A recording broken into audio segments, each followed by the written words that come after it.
Hand over your work, the CEO's son barked during our biggest investor demo. I said nothing, just smiled. Then he clicked the wrong button and everything went black. Investors started walking out. The CTO went pale and slowly turned to me. What happened next shocked everyone. But let me back up. Let me tell you how I built something from nothing, only to watch my own children try to tear it all down. My name is Daniel Harwood. I'm 58 years old and I founded Harwood Cybersecurity 23 years ago in a rented garage in Manchester, New Hampshire. Back then, it was just me, 2 developers I could barely afford, and a dream that companies would eventually care about protecting their data. I was right. We grew. We hired. We moved into real offices. We survived the dot-com crash, the recession, everything. I put my kids through private school with that money. I paid for Evan's MBA at Wharton. I bankrolled Mara's marketing degree and her European gap year. I gave them everything, and they gave me this. The day everything changed was a Tuesday in October. Rain hammered against the glass walls of our headquarters, that modern steel and glass building I'd commissioned 5 years ago when we finally made it big. The conference room on the 3rd floor was packed. 12 investors, 3 board members, my entire executive team. This was supposed to be our moment. We were pitching a new threat detection system that could revolutionize how mid-sized companies handled cyber attacks. I'd been working on this technology for 3 years. My team and I had poured everything into it. Evan, my son, was supposed to be there to support the pitch. He was our COO, Chief Operating Officer. I'd promoted him 2 years ago thinking he was ready, thinking he deserved it. He was 32, sharp, ambitious. He looked good in a suit. He knew how to talk to investors. But when I stood up to begin the presentation, he stood up too. Actually, Dad, why don't you let me handle this? His voice carried across the room, confident and smooth. You've been looking tired lately. The room went silent. I felt every eye on me. Evan, we discussed this. I'm doing the presentation. And I'm suggesting a change. He smiled at the investors, that practiced MBA smile. My father built an incredible company, but I think it's time for fresh leadership on these technical demonstrations. The future of Harwood Cybersecurity needs a new voice. I saw Mara in the back corner, my daughter, 28 years old, head of our marketing department. She was watching with this careful, neutral expression, not surprised, not confused. She knew this was coming. Evan, sit down. Dad, I'm trying to help you. Everyone can see you're struggling. That word, struggling, like I was some old man who couldn't remember where he parked his car. I'd been up until 3 in the morning perfecting this demo. I knew every line of code, every feature, every potential question. But my son was standing there in front of a room full of investors, suggesting I was incompetent. Give me the tablet, Evan said, reaching for the presentation controller in my hand. I should have fought harder. I should have told him to sit down and shut up. But I was so shocked, so blindsided, that I just stood there like an idiot while he took it from me. Thank you, he said, patting my shoulder like I was a confused grandfather. Why don't you sit down and rest? The investors were shifting in their seats. The board members were exchanging glances. I saw Lawrence Brennan, our lead board member, writing something down in his notebook, probably noting this exact moment, probably thinking about what it meant. I sat down. I actually sat down. Evan launched into the presentation with that smooth confidence of his. He knew the talking points. I'd written most of them and he'd memorized them well. For the first 10 minutes, everything seemed fine. The investors nodded along. Mara smiled encouragingly from her corner. Then came the live demonstration. Our system was supposed to simulate a real-time cyber attack and show how our software detected and neutralized it. It was complex, carefully choreographed. You had to click through a specific sequence. I'd practiced it 50 times. Evan reached the demonstration screen. He barely glanced at the interface before clicking. Wrong button.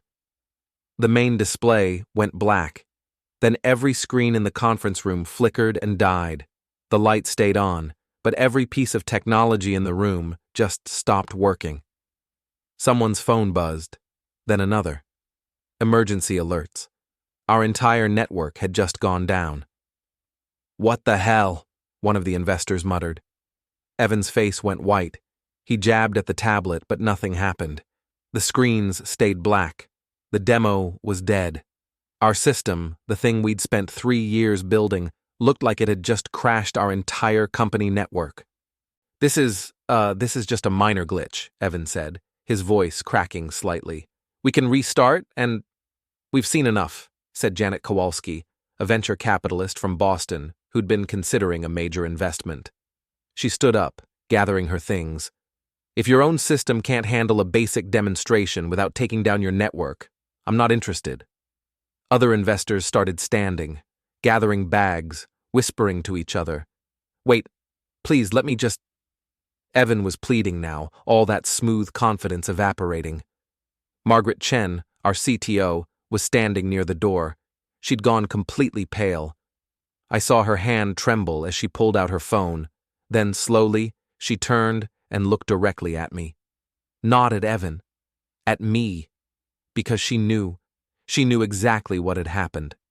Evan had clicked the wrong sequence, triggering a system lockout protocol that I'd built in as a safety feature. It would take 15 minutes to reset, minimum. The demo was ruined. The investors filed out. Some wouldn't even make eye contact.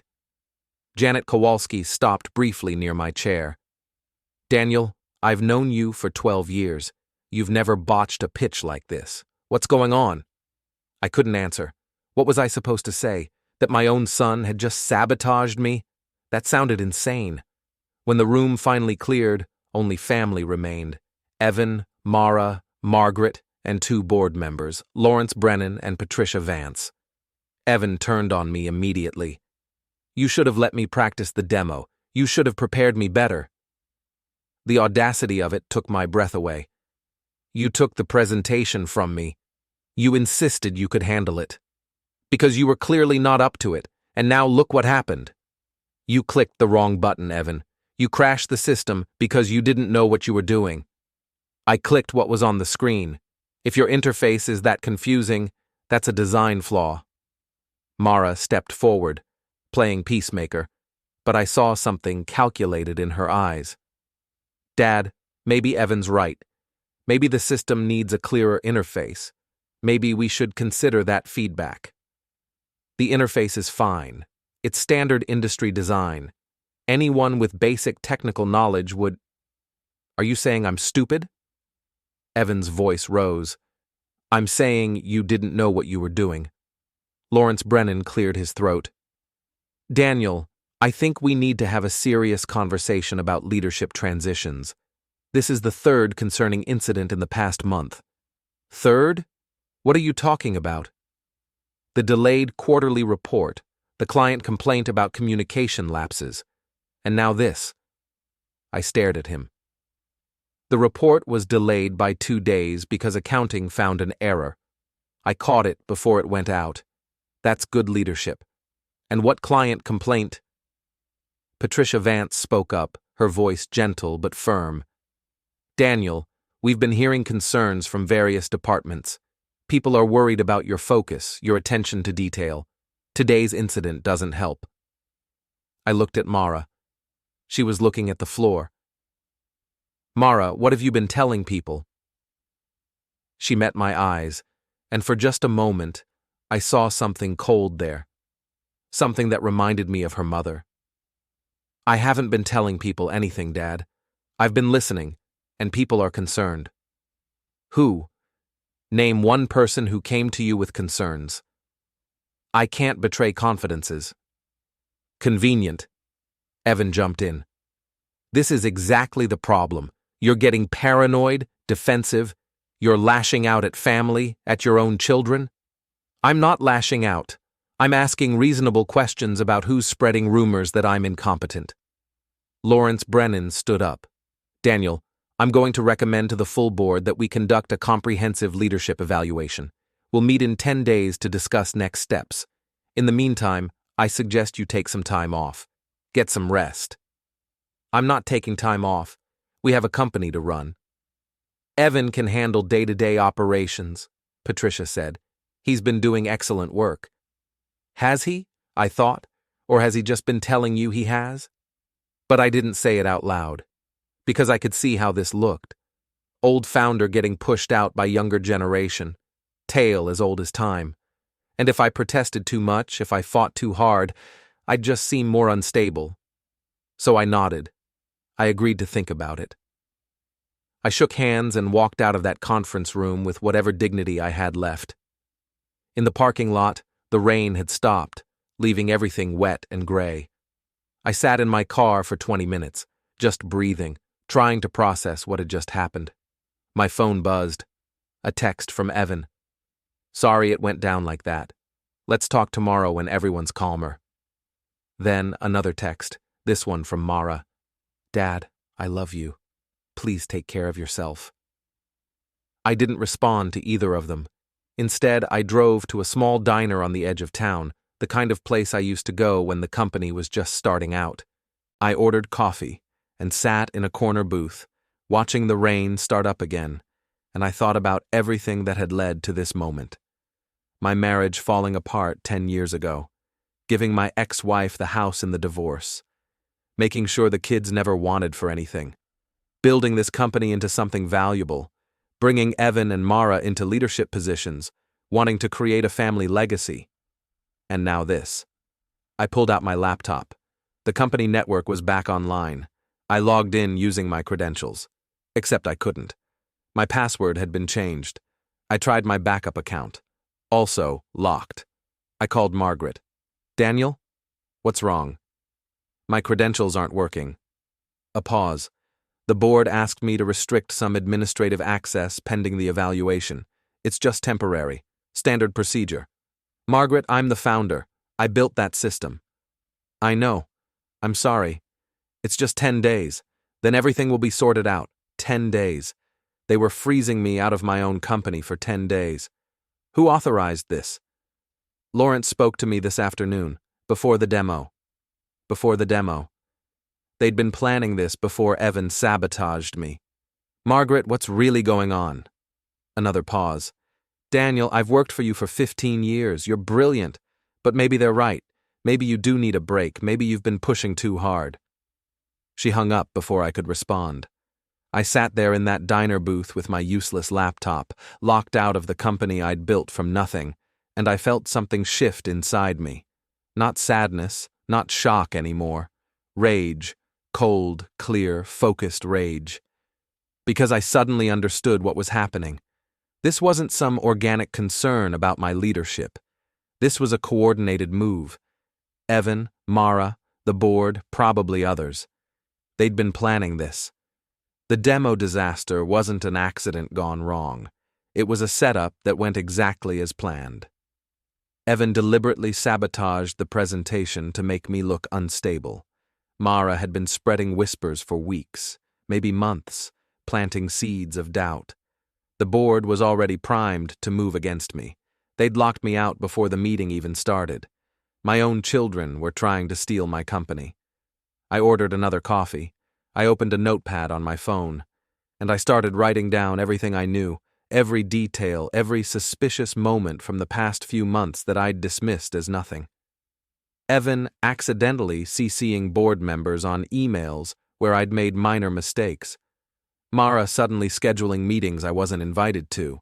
Client complaints that I'd never actually seen written down. Small things. Death by 1,000 cuts. They'd been building a case against me, and they thought I'd just roll over. They thought I'd take my severance and fade away quietly, grateful for whatever scraps they threw me. They didn't know me at all. I'd built this company in a garage with nothing but determination and skill. I'd survived every crash, every recession, every crisis. I'd fought off hostile takeover attempts. I'd outmaneuvered competitors with 10 times our resources. Did they really think I couldn't fight my own children? I paid for my coffee and drove to my apartment. Not the family house. I'd sold that in the divorce. I lived in a small 2-bedroom place downtown, functional but soulless. I barely spent time there. The company had always been my real home. Now they were taking that too. I spent that night pulling files, documentation, anything I'd saved locally. Financial records, email archives, project plans. I had copies of everything going back years.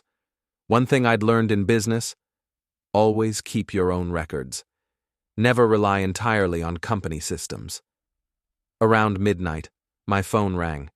It was Lauren, Evan's wife. We'd never been close. She was a social climber, obsessed with status and appearances. But she'd always been polite to me. "Daniel, I hope I'm not calling too late." "I'm up. I just wanted to say, I'm so sorry about what happened today. Evan told me everything. It sounds awful." "Did he tell you how he grabbed the presentation from me? How he crashed the demo?" A pause. "He said you weren't feeling well, that he was trying to help." "That's not what happened, Lauren." "Well, I wasn't there, so I can't say. But Daniel, I wanted to tell you, Evan has been so stressed lately. He's been working 18-hour days trying to keep things running smoothly. He's really committed to the company." Something about her tone bothered me. Too smooth, too practiced. "Is that what he told you to call and say?" "What?" "No, I'm trying to offer support." "Support for whom, Lauren?" She didn't answer right away. "Daniel, I think you should know people are talking. About your behavior. About some concerning decisions you've made. Evan and Mara have been trying to protect you, to handle things quietly. But after today, I don't think they can anymore." There it was. The real message. They were building a narrative, and Lauren was helping spread it. "Tell my son I'll see him at the board meeting in 10 days. I hung up. For a long time, I just sat there in my dark apartment, rain pattering against the windows, thinking about betrayal. How it feels when the people you love most in the world decide you're in their way. How they rationalize it. How they convince themselves they're doing the right thing. I thought about my father. He died when I was 25, before I started the company. He was a factory worker, union man, believed in hard work and family loyalty above everything. He would have been devastated by this, utterly destroyed, but he'd also been practical. He'd taught me that when someone shows you who they are, believe them. Don't make excuses. Don't imagine better motives than they have. My children were showing me exactly who they were, and I was going to believe them. While you're here, hit the hype button. Don't forget to subscribe and support this channel with a like, and tell us below. Have you ever faced something like this? The next morning, I started working from a small, rented workshop space I'd kept for years.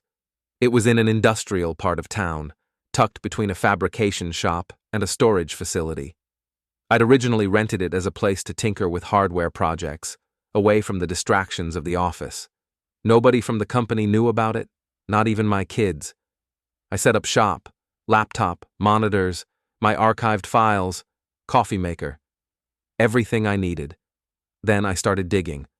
First, I went through my email archives systematically.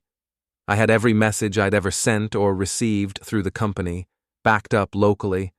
I started looking for patterns, times when I was deliberately left off important threads, decisions made without my input, meetings scheduled when they knew I had conflicts. It was there. All of it. Months of deliberate exclusion, so gradual I hadn't noticed it happening. I found an email chain from 6 weeks ago, Evan to Mara, CCing 3 board members. Dad seemed confused in the budget meeting today, had to clarify the same numbers 3 times. Might be worth discussing his workload with the board. I remembered that meeting. I hadn't been confused. I'd been questioning Evan's numbers because they didn't match the projections I'd seen from finance. I'd been right. The numbers were wrong. But Evan had framed my questions as confusion. Another email, from Mara to Lauren, forwarded to Patricia Vance. Dad snapped at me today for no reason, getting worried about his stress levels. This isn't like him. I remembered that day too. Mara had missed a critical client deadline because she'd been at some networking event instead of working. I'd told her that was unacceptable. I hadn't snapped. I'd been direct. But she'd spun it as irrational anger. They were creating a paper trail. Evidence of my decline. I kept digging. I found meeting notes from a board session I hadn't been invited to. They'd discussed succession planning and founder transition strategies. That was 3 months ago. 3 months. They'd been planning this for 3 months. I made a timeline, mapped out every incident, every email, every meeting. The pattern was clear once you saw it. They'd been systematically undermining me while positioning Evan as the stable, competent alternative. But they'd made mistakes. They always do. I found financial records that didn't add up. Evan had been moving money between accounts in ways that looked sloppy. Not illegal, probably, but definitely not smart. He'd approved bonuses for himself and Mara that were higher than board-authorized amounts. He'd signed contracts with consultants that looked suspiciously like friends of his from business school, paying premium rates for mediocre work. And Mara, my marketing genius daughter. I found her campaign reports. The metrics looked impressive until you dug deeper. She'd been inflating engagement numbers. Not enough to be obviously fraudulent, but definitely enough to violate company ethics policies. She was reporting bot interactions as genuine customer interest. She was counting the same leads multiple times across different campaigns. It was all within the realm of aggressive interpretation rather than outright fraud. But it showed poor judgment at best, dishonesty at worst. Then I found the big one. Evan had been negotiating a contract with a European cybersecurity firm, a partnership deal that would give them access to our technology in exchange for their distribution network. It was potentially worth millions. But it was also risky as hell, because the European firm had a reputation for intellectual property disputes, and Evan hadn't told the board. I found the email thread. He'd been working on this deal for 2 months, using personal email addresses, keeping it completely off company systems. He'd brought in an outside attorney, paid from a discretionary fund he controlled. He was planning to announce the deal as a fait accompli, take credit for a major win, and cement his position as the company's future. But if that deal went bad, if that European company turned around and stole our technology, or got us tangled in lawsuits, it could destroy everything we'd built, and nobody except Evan and his outside attorney knew about it. I sat back and smiled. This was my opening. This was how I'd start. But I needed more information first. I needed to know exactly how far they were willing to go. I spent the next 3 days watching them, not physically following them. I'm not a stalker. But I watched their digital footprints, social media posts, credit card statements I could access through our joint family accounts that hadn't been closed yet. Location data from company phones that I could still ping through backup systems they'd forgotten to lock down. I saw Evan having lunch with Lawrence Brennan twice, dinner with Patricia Vance, drinks with Janet Kowalski, that investor who'd walked out. He was courting them, building his coalition. Mara was doing the same thing, but on social media, posting carefully curated stories about new directions and fresh leadership for the company. She never mentioned me by name, but the subtext was clear. Old guard out, new generation in. Lauren was the gossip engine. She was meeting with other executive spouses, wives of board members, girlfriends of investors. I saw her at cafes, at yoga classes, at charity events, talking, sharing, spreading the narrative. On the 4th day, I overheard something I wasn't supposed to hear. I'd gone to a diner across from our office building. It was lunch rush, crowded, noisy. I was sitting in a corner booth, hidden behind a newspaper like some cliché private detective, when Lauren walked in with Margaret Chen's wife, Susan. They sat 2 booths away. They couldn't see me. They didn't know I was there. And Lauren talked. It's so hard watching Evan deal with all this. His father built something amazing, but he just can't let go. He's becoming paranoid, aggressive. Evan's been shouldering everything for months, trying to keep the company stable while Daniel spirals. Susan made sympathetic noises. The worst part is, Daniel doesn't even realize what's happening. He thinks he's still in control. He thinks the demo disaster was Evan's fault. Can you imagine? His own son tries to help him, tries to save him from embarrassing himself, and Daniel he attacked him, accused him of sabotage. That's awful, Susan said. Mara's devastated. She loves her father, but she can see he needs help, real help. Maybe medication, maybe therapy, maybe just retirement. But he won't admit there's a problem. I gripped my coffee cup so hard I thought it might shatter. The board's being very kind about it, Lauren continued. They want to give Daniel a graceful exit, a title, some equity, a consulting role. Let him save face. But if he fights them, if he makes this ugly, they'll have no choice but to remove him completely. And that would just be so sad. His whole legacy, tarnished because he couldn't accept that it was time to step down. She kept talking, but I stopped listening. I paid my bill and walked out, careful not to pass their booth, and I stood in the parking lot breathing cold October air and feeling something harden inside me. They thought I was broken. They thought I was done. They had no idea what was coming. That night, I made a decision. I wasn't going to fight fair. I wasn't going to play by their rules. They wanted to destroy me using whispers and implications and social manipulation. Fine. I could do that too. I'd spent 23 years building relationships, earning trust, understanding how this company really worked. They'd spent a few years riding my coattails and thinking that made them powerful. Time to teach them the difference. I started with Lauren. She was the weakest link, the gossip, the social climber. She didn't actually have any power, she just thought she did because she was married to my son. I created a fake email account, untraceable, and sent her an anonymous message. Mara Harwood has been telling board members that Evan's promotion was a mistake. She believes she should be COO instead. She's been documenting his errors, building a case. Thought you should know. A friend. Was it true? No. But it was believable. Mara was ambitious. She'd always been competitive with her brother. And Lauren was insecure enough about her position to believe it. I sent a similar message to Mara, but with a different angle. Lauren has been spreading rumors that your marketing metrics are inflated.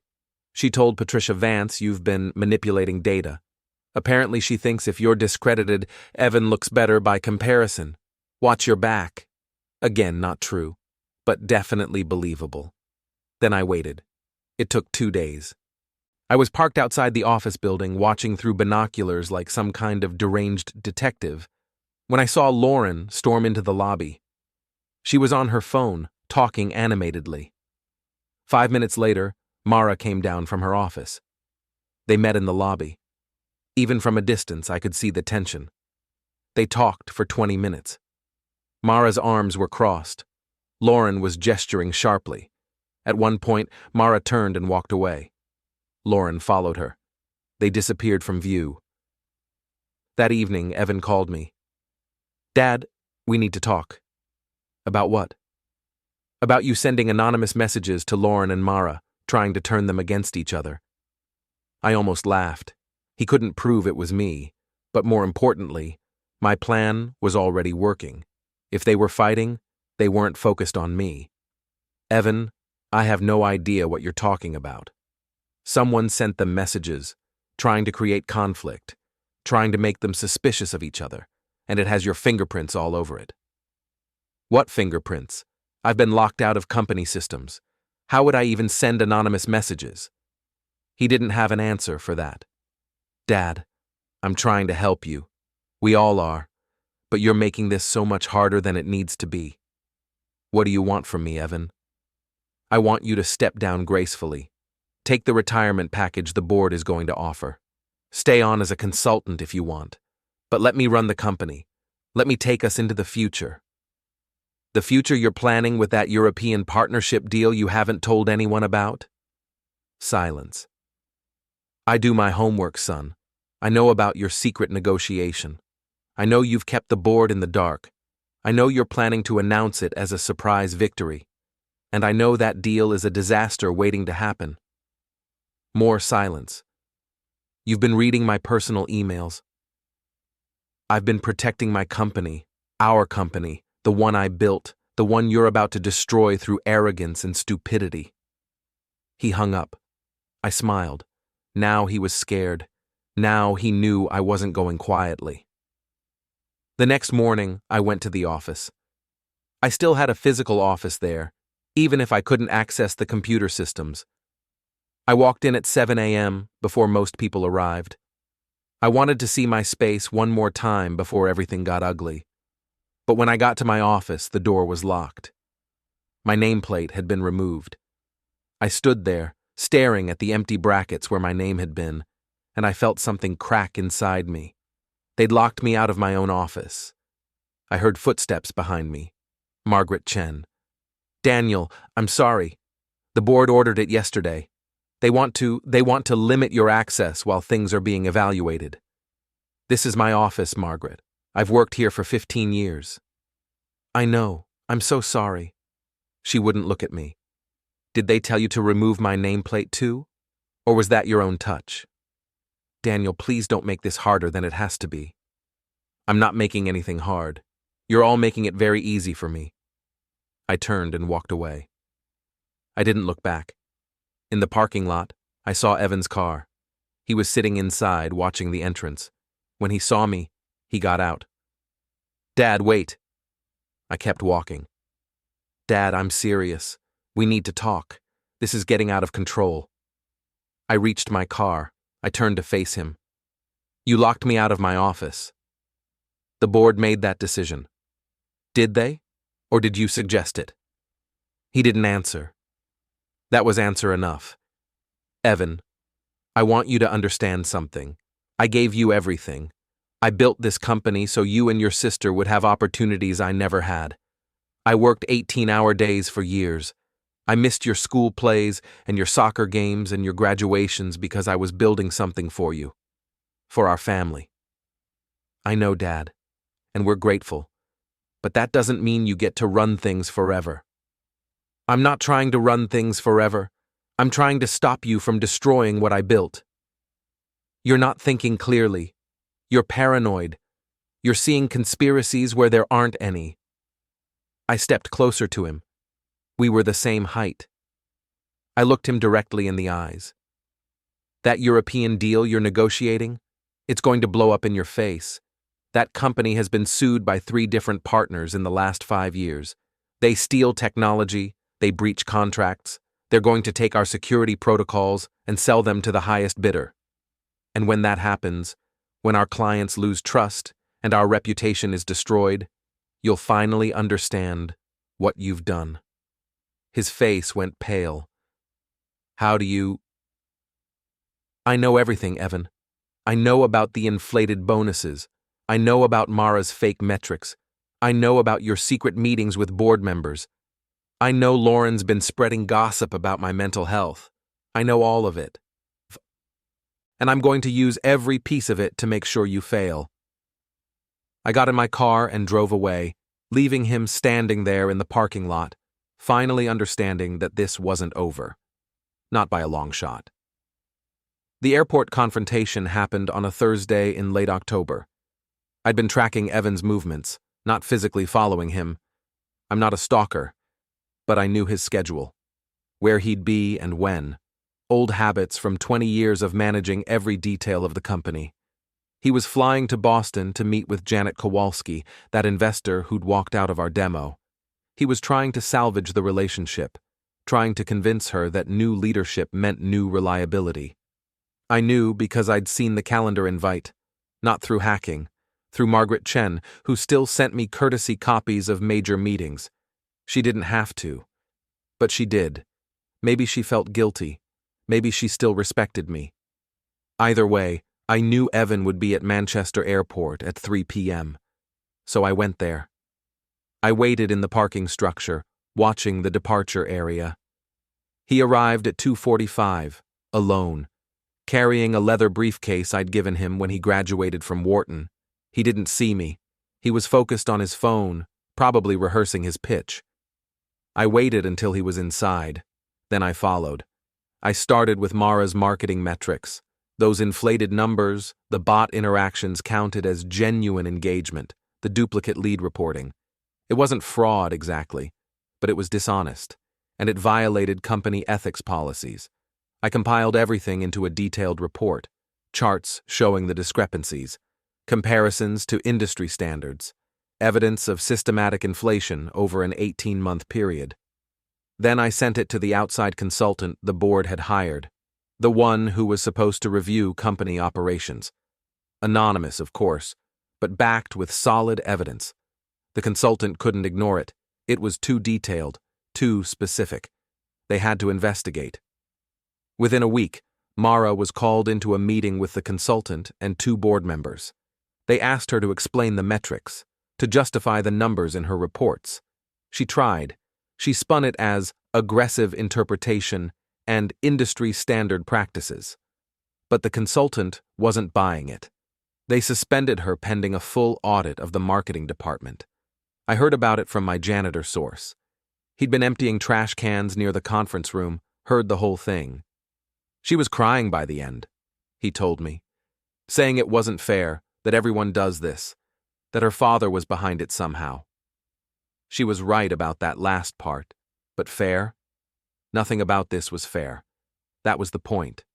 Mara called me that night. I let it go to voicemail. She left a message. I know this was you. I know you sent them that report. I don't know how you got the data, but I know it was you. Dad, why are you doing this?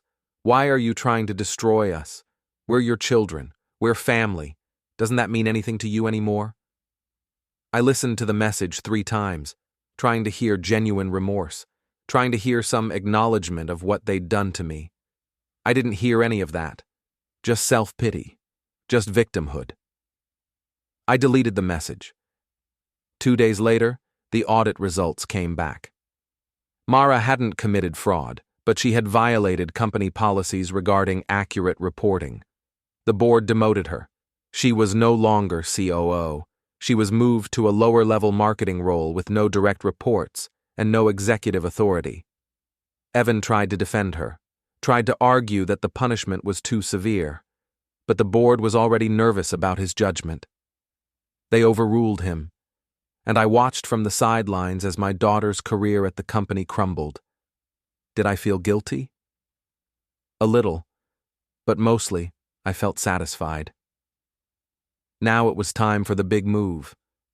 The warehouse confrontation I'd been planning for weeks.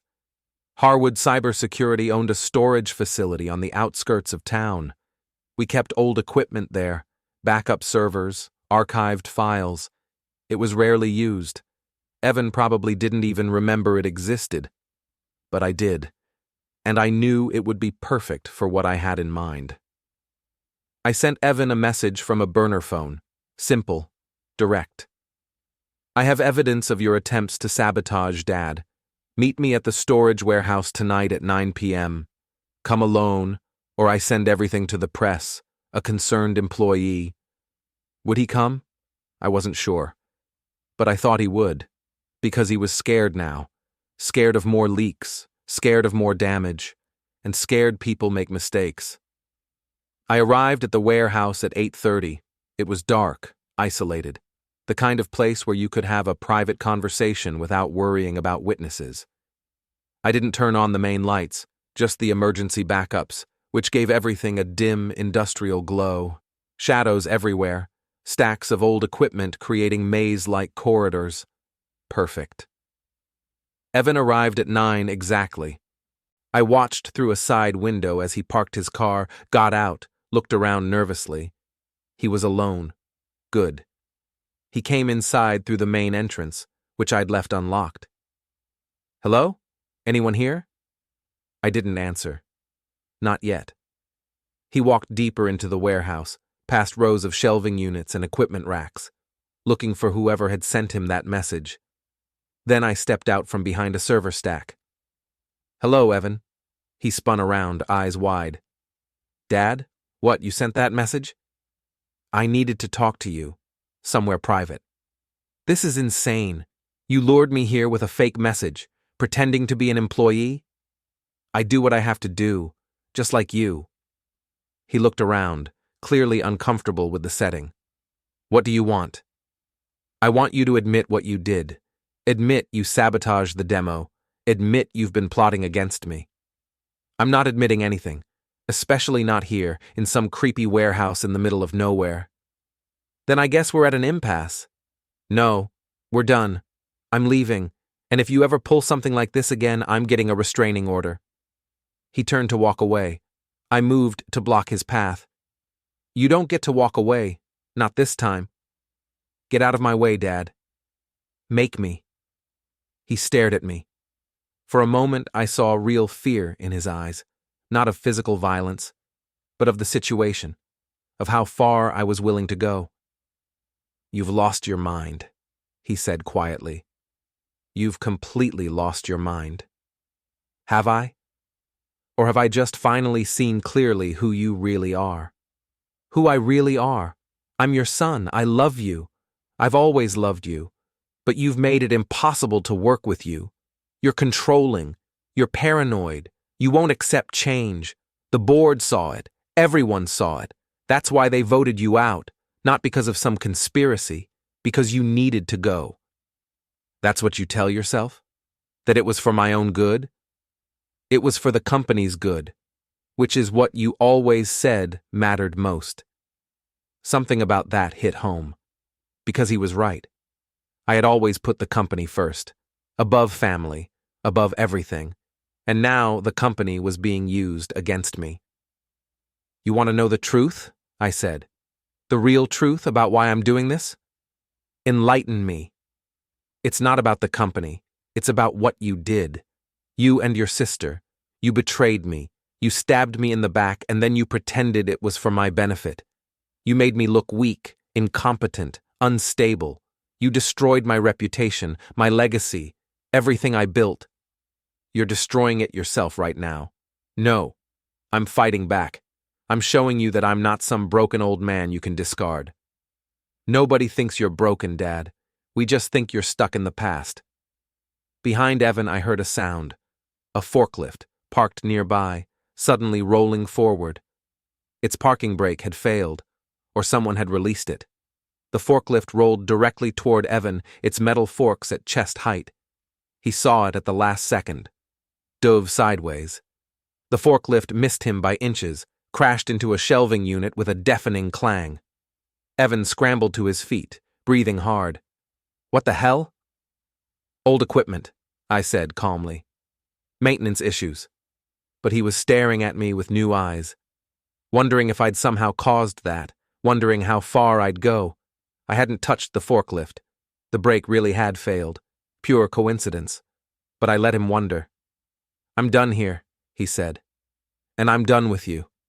Whatever relationship we had, whatever family bond, you've destroyed it. You're on your own now. He walked past me, practically running for the exit. I let him go. I'd made my point. He was scared, uncertain, off balance. Good. That night, back in my workshop, I prepared the final phase of my plan, the emergency shareholder meeting. I still had my founder's shares, a significant percentage of the company, and while I didn't have voting rights on operational matters, I could still call for a shareholder meeting under certain circumstances, like when there was evidence of executive misconduct. I drafted the official request, cited the relevant bylaws, attached documentation of everything I'd uncovered, the inflated metrics, the unauthorized bonuses, the hidden European deal, the sabotaged demo. I sent it to the board. They had to honor it. It was in the company charter. Lawrence Brennan called me the next morning, furious. What are you doing, Daniel? I'm exercising my rights as a shareholder. You're trying to humiliate your own children in front of the entire company. I'm trying to expose misconduct. If that humiliates them, maybe they shouldn't have engaged in misconduct. This will destroy company morale. It will hurt our stock price. It will damage our reputation. Then maybe you should have done better oversight. Maybe you should have noticed what was happening before I had to force your hand. The board will fight this. The board can't fight it. It's in the bylaws. I have the right to call this meeting, and you have the obligation to hold it. He hung up. But I knew I'd won. The meeting would happen. It had to. 2 weeks later, we gathered in the main conference room at Harwood Cybersecurity headquarters. Every shareholder who could attend was there, board members, major investors, Evan and Mara, and me. I stood at the front of the room with my evidence, my documentation, my timeline, and I presented everything. The sabotaged demo, proof that Evan had been coached on which buttons to click, coached by someone with technical knowledge. Mara had been the technical expert. She'd walked him through it.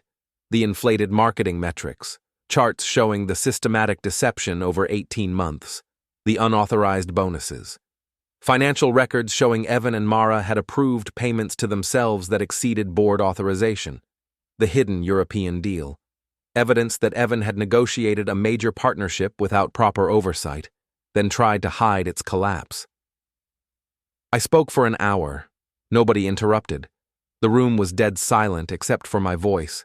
When I finished, I looked directly at Evan and Mara. You thought I was done. You thought you'd pushed me out and that was the end of it. But I built this company. I know every system, every process, every secret, and I've spent the last 2 months documenting every mistake you've made. Evan stood up. This is character assassination. My father is bitter about losing power, and he's trying to drag us all down with him. Is anything I said untrue? Did you not sabotage the demo? Did Mara not inflate those metrics? Did you not hide that European deal? He didn't answer, couldn't answer. Lawrence Brennan stood up. Daniel, we appreciate you bringing these concerns to light. The board will investigate fully, but calling this shareholder meeting, making these accusations publicly, it's not helpful. Not helpful to whom? To you, to Evan, or to the company's actual best interests? To everyone. This kind of internal conflict destroys companies. Then maybe you should remove the sources of that conflict, starting with my children. The room erupted, shareholders arguing, board members shouting, Evan and Mara trying to defend themselves. It was chaos, beautiful, destructive chaos, and I stood at the center of it, watching everything I'd built toward this moment finally come to fruition. The aftermath of the shareholder meeting was nuclear. The business press picked up the story immediately. TechWatch ran a headline. Harwood Cybersecurity founder accuses children of corporate misconduct. Other publications followed. The story had everything journalists loved: family drama, corporate intrigue, betrayal. Our stock price dropped 15% in 2 days. Major clients started asking questions. Were we stable? Could we be trusted? And the board had to respond. They announced an independent investigation, a forensic audit of all executive activities from the past 2 years. Everything would be examined. Every decision, every expenditure, every metric. Evan and Mara were suspended pending the investigation's outcome. Not fired, not yet, but removed from their positions, stripped of their authority. Lauren called me, hysterical. You've destroyed them. Do you understand what you've done? Evan's reputation is ruined. Mara can't show her face at industry events. You've sabotaged their entire careers. I exposed the truth. What they did with that truth was their choice. You're a monster, a bitter, vengeful monster. Maybe. But I'm a monster who built something real. What did they build? Lies and manipulation. She hung up on me. The investigation took 3 weeks. I waited. I watched. I prepared for whatever came next. The results were damning. Evan hadn't technically broken any laws. Neither had Mara. But they'd both violated company policies extensively. They'd shown poor judgment, inadequate oversight, and in Mara's case, deliberate deception in reporting. The board had no choice. They removed both of them from executive positions permanently. They revoked their company benefits beyond what was legally required. They issued a public statement about failure to meet ethical standards. My children were fired from the company I'd built. I should have felt victorious. Instead, I just felt empty. But I wasn't done. Not quite. I called for one final meeting. Evan, Mara, and me. No lawyers, no board members, just family. They almost didn't come. But curiosity, or maybe some last shred of family obligation, Brought them to my workshop late on a November evening. They looked terrible. Evan had lost weight. Mara's eyes were hollow. Lauren had filed for divorce, I'd heard. The social humiliation had been too much for her. We sat in my workshop, surrounded by the evidence of my campaign against them, and for a long moment, nobody spoke. Finally, Evan broke the silence. "Are you happy now?" "No." "Then what was the point? You've destroyed us. You've damaged the company. You've torn the family apart. For what?" "For the truth." "The truth?" "Dad, you're so focused on your version of truth that you can't see what you've become." "What have I become?" "A villain. You've become exactly what you accused us of being: manipulative, cruel, willing to destroy anything to get what you want." I didn't have an answer for that. Because maybe he was right. Mara spoke up, her voice barely above a whisper. "Did you ever love us? Or were we just investments that didn't pay off?" That hurt, more than anything else she could have said. "Of course I loved you. I still love you. You have a funny way of showing it. You betrayed me first. You tried to steal everything I built. We tried to move the company forward. We tried to take responsibility. We made mistakes, yes. But we never stopped being your children. We never stopped loving you, even when you were impossible to work with, even when you refused to let go of control. I built that company from nothing. It was mine to control. It was ours to inherit. That's what you always told us, that we were building a family legacy together." Had I said that? I couldn't remember. So many promises over the years, so many visions of the future. "You undermined me," I said. "You made me look incompetent. You spread rumors about my mental health. You locked me out of my own office." "Because you were holding us back," Evan said. "The company needed to evolve. Technology changes. Markets change.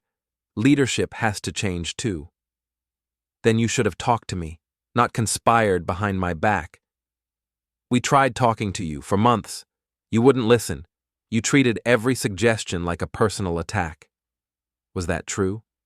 I thought back to those months before everything fell apart. Had there been conversations I'd dismissed? Concerns I'd ignored? Maybe. But it didn't change what they'd done. "You sabotaged that demo deliberately," I said. "You crashed the system to make me look bad." Evan and Mara exchanged a glance. "That wasn't supposed to happen like that," Mara said quietly. "The plan was for Evan to take over the presentation smoothly, to show that he could handle it, but he clicked the wrong button. It was a mistake. A convenient mistake. A real mistake. We didn't want the system to crash. We didn't want to embarrass you that badly. We just wanted to show the board that new leadership was viable." I stared at them, trying to figure out if they were lying, but I couldn't tell anymore. Everything was so tangled, so poisoned by months of conflict. "It doesn't matter," I said finally. "What's done is done." "So what happens now?" Evan asked. "You've won. You've destroyed our careers. You've gotten your revenge. Are you satisfied?" "The board wants me back, temporarily, to stabilize things while they search for a permanent CEO." Both of them stared at me. "You're going back?" Mara's voice was hollow. "After everything that happened, you're just going to step back into the role like nothing happened?" "Someone has to fix the mess. The mess you created. The mess we all created." Silence. "I want you to know something," I said. "This didn't have to happen this way. If you'd come to me honestly, if you'd said, 'Dad, we think it's time for you to step back. Let's talk about transition planning,' I would have listened. I would have worked with you. But you chose betrayal instead. You chose to destroy me rather than trust me." "We thought you'd fight," Evan said. "We thought you'd never let go." "Maybe I wouldn't have. But we'll never know now, will we?" I stood up. This conversation was over. There was nothing left to say. "The company survives," I said. "That's what matters. Not you, not me, the company." Just like always, Mara said bitterly. The company comes first. Yes, it does. I walked to the door. They didn't follow. They just sat there, two broken people in my workshop, surrounded by evidence of their father's systematic destruction of their lives. I should have felt something. Regret, guilt, love. But I just felt tired. 3 days later, the board officially announced my return as interim CEO. The press coverage was intense. Some praised me as a founder refusing to let his legacy die. Others called me a vengeful autocrat who'd destroyed his own children. Both were probably true. I walked into Harwood Cybersecurity headquarters on a cold Monday morning in December. My office had been restored. My nameplate was back on the door. My access credentials were reactivated. I sat at my desk and looked out at the company I'd built, now scarred and diminished by our family war. Margaret Chen came to see me that afternoon. "Welcome back, Daniel." "Thank you. For what it's worth, I'm sorry about everything that happened." "So am I." She hesitated. "Are Evan and Mara going to be okay?" "I don't know. Do you care?" I thought about that question for a long time. "I don't know that either." She left. I sat alone in my office as darkness fell outside, and I wondered if winning had been worth what I'd lost. The company survived. That was something. We'd stabilize. We'd recover. Under my guidance, we'd probably even thrive again. But my children were gone. My family was destroyed, and I was alone at the top of an empire that suddenly felt very hollow. Was this what I wanted? Was this what victory looked like? I pulled out my phone, scrolled to Evan's number, hovered my thumb over the call button. Then I put the phone away. Some distances can't be bridged. Some betrayals can't be forgiven. On either side, we'd all made our choices. Now we'd all live with the consequences. The investigation's final report landed on my desk on a gray December morning. 200 pages of forensic accounting, email analysis, and witness statements. I'd been back as CEO for 3 weeks. The company was stabilizing slowly, but the damage from our family war was everywhere. I opened the report, read it carefully. Most of it I already knew. Evan's secret European deal, Mara's inflated metrics, the coordinated effort to undermine my leadership. But there was something new on page 173, a section titled Anomalous System Access. The forensic team had examined the demo day crash in detail. They'd pulled system logs I didn't have access to, logs that showed exactly what happened when Evan clicked that button. The sequence he triggered wasn't random. It was deliberate. Someone had pre-programmed a specific combination of clicks that would cause a system failure that looked like an accident. And the programming had been done 3 days before the demo, from Mara's workstation. I sat back in my chair, feeling something cold settle in my stomach. They hadn't just taken advantage of a mistake. They'd planned it, sabotaged it deliberately. Everything I'd suspected was true. But the report went deeper. The forensic team had found something else, communication between Evan and a board member, Patricia Vance, starting 6 months before the demo, discussing transition strategies and founder succession challenges. Patricia had been helping them, coaching them, teaching them how to build a case against me, a board member I'd trusted, someone I'd appointed 5 years ago. The betrayal went deeper than I'd thought. I called Margaret Chen. "Have you seen the final report?" "I have." "Did you know about Patricia's involvement?" A long pause. "I suspected, but I couldn't prove anything." "How many others were in on it?" "I don't know. Lawrence knew something was happening. He played neutral, but he wasn't surprised by anything Evan and Mara did." I felt something harden inside me. Not anger this time, something colder, more calculating. "Thank you for being honest." "What are you going to do?" What I should have done months ago. Clean house. I called an emergency board meeting for that afternoon. No warning. No agenda distributed in advance. Just a simple message. Mandatory attendance, critical company matter.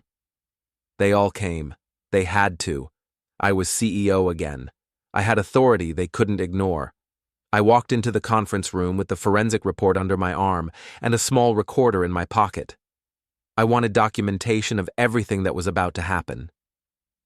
"Thank you for coming," I said, standing at the head of the table. "I have some questions about this investigation." I slid the report across to Patricia Vance. "Page 173. Can you explain your communications with my son regarding founder succession?" Her face went pale. I don't understand the question." "It's simple. Why were you secretly advising my children on how to remove me from leadership?" The room went silent. Other board members were looking at Patricia with new eyes. I was just offering perspective. As a board member, it's my job to think about succession planning.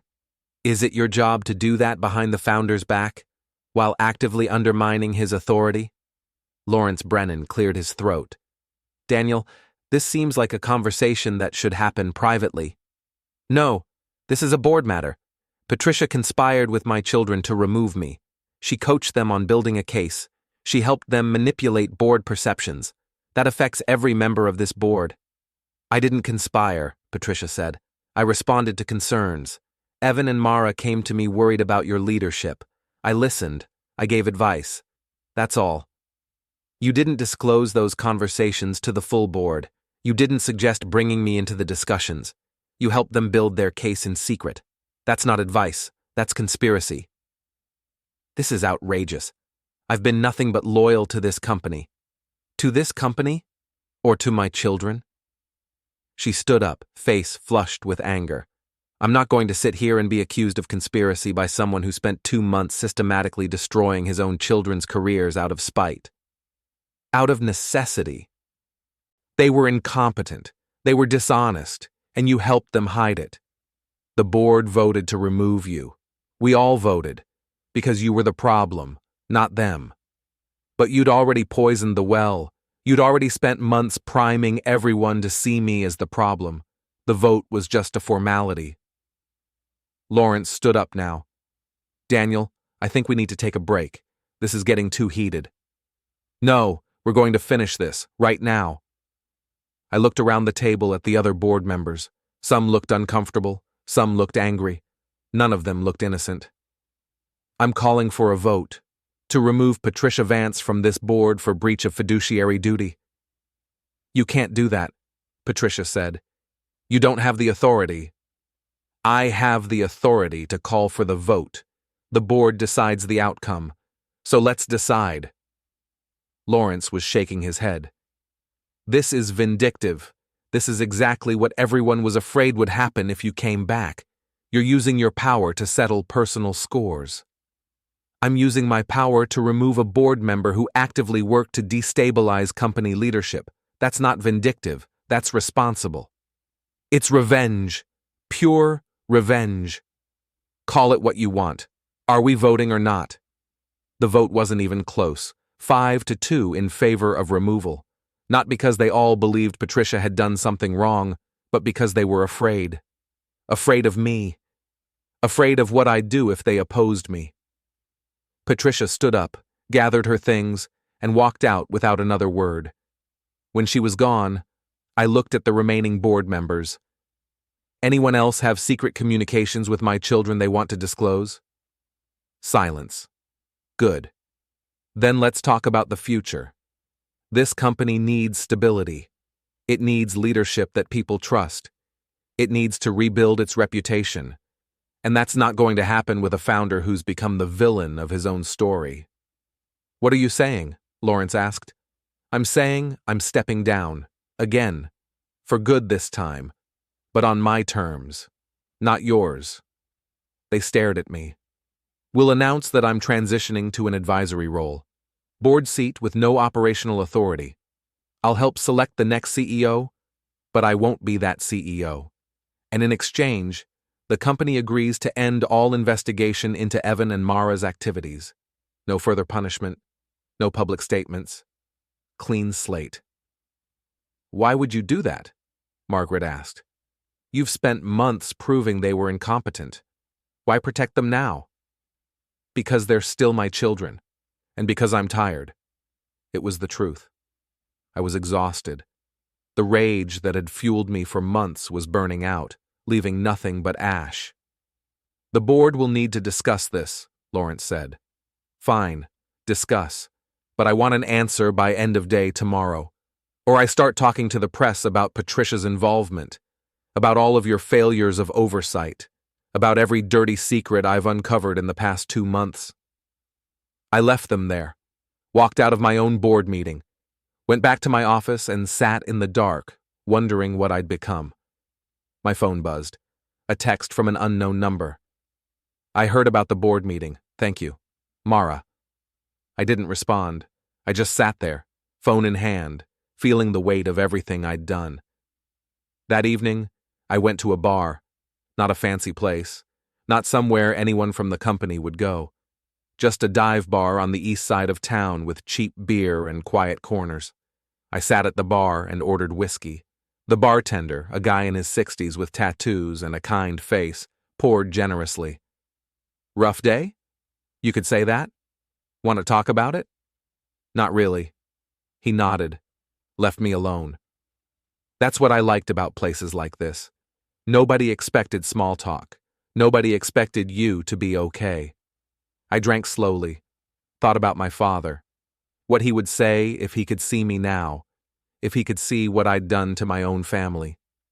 He'd be disappointed. I knew that. He'd think I'd lost my way, forgotten what mattered. Maybe I had. My phone rang. Evan. I considered not answering, but something made me pick up. Dad. Evan. I heard about the board meeting, about Patricia. Good news travels fast. Was it worth it, all of this? I thought about that question, really thought about it. I don't know. Mara told me you're negotiating our protection. Is that true? Yes. Why? Because I'm done fighting. Because you're still my son. Because I'm tired of being angry. He didn't say anything for a long moment. I'm sorry. For everything. For how we handled things. For the demo. For all of it. Those words should have meant something. Should have made me feel better. They didn't. Me too. Can we try to fix this? Somehow? I don't know if it can be fixed. But we could try. I closed my eyes, saw my father's face, heard his voice telling me that family matters more than anything, more than pride, more than revenge. Maybe, someday, but not yet. Okay, someday. He hung up. I finished my whiskey, ordered another. The bartender refilled my glass. Whatever it is, it'll pass. Everything passes eventually. I hope you're right. I'm always right. Comes with the territory. I smiled. First genuine smile in weeks. Maybe he was right. Maybe this would pass. The anger, the hurt, the damage. Or maybe some things stay broken forever. Either way, I'd made my choices. Now I'd live with them.